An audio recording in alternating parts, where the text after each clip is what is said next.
The Science of Mind by Ernest Holmes. Read by Michelle Ingalls. February 15th. Man reenacts the nature of God.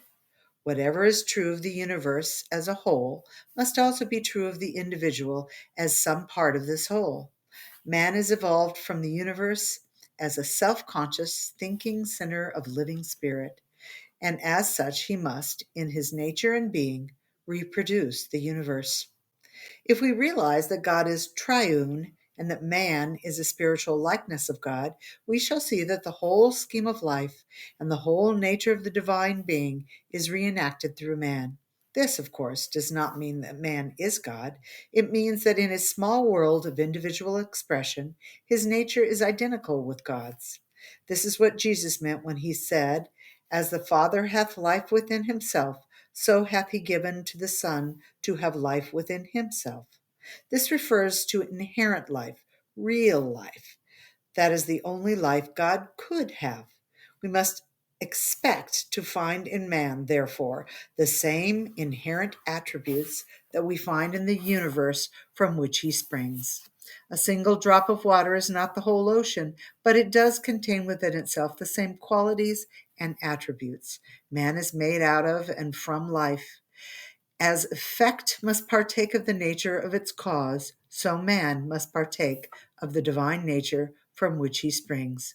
We did not create our nature. We cannot change its inherent reality. We are what we are, and we use this nature for better or for worse. Being what we are, there are certain responsibilities that go with our natures, certain obligations. If our thought is creative and if we have selectivity, that is, volition and choice, and if we are unfolding to a discovery of our own true nature, which must already be perfect, then the obligation and responsibilities of this nature could impose freedom or bondage upon us temporarily, but our bondage cannot be real from the standpoint of the absolute. The world has learned all it should through suffering. The science of mind and spirit makes a tremendous claim when it states that the individual should be free from the bondage of sickness, poverty, and unhappiness. It does, however, carefully set forth the conditions under which freedom operates and the laws governing life, stating in no uncertain terms that unless man understands these conditions and obeys these laws, he will not receive full benefit from its teaching. The world is beginning to realize that it has learned all it should through suffering and pain. Surely there can be no intelligence in the universe that wishes man to be sick, suffer pain, be unhappy, and end in oblivion. Surely, if God or universal intelligence is imbued with goodness, then it could not ordain that man should ultimately be other than a perfect expression of life. We have shown that man's nature is the same as God's nature. We should have no intellectual difficulty in realizing that an infinite intelligence could not make an automatic individuality, and this explains why man suffers on his road to self-discovery.